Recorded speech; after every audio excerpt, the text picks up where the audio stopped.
Video பார்க்குறவங்க உங்கள் ஊரில் என்ன ஃபேமஸ்னு கமெண்ட்ஸ் பண்ணுங்கள், உங்களுக்காக வீடியோ வரும்.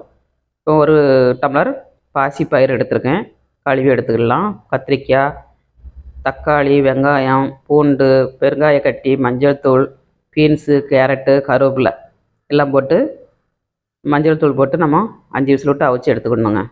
அவிச்சு எடுத்துகிட்டு அப்புறமா நம்ம சாம்பார் பொடி 2 ஸ்பூன் போட்டு உப்பும் தண்ணி விட்டு மிக்ஸ் பண்ணி மல்லித்தழை போட்டு நம்ம கொதிக்க விட்டு தாளிசம் பண்ணிடணுங்க. ரொம்ப டேஸ்ட்டாக இருக்கும். டிஃபனுக்கு வந்து நம்ம மஞ்சள் பருப்பு போட்டு பண்ணதோட இந்த மாதிரி பச்சை பயிறு போட்டு பண்ணுங்கள், ரொம்ப டேஸ்டியாக இருக்கும், ஹெல்த்தியும் கூடங்க. இப்போ தாளிசம் பண்ணியாச்சு, சாம்பாரில் ஆட் பண்ணிடலாம்.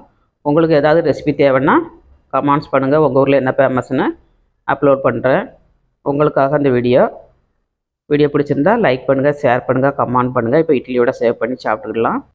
இது எங்கள் ஊர் டிஃபன் சாம்பார் ஃபேமஸுங்க, ரொம்ப டேஸ்டியாக இருக்கும். வீடியோ பிடிச்சிருந்தா லைக் பண்ணுங்கள்.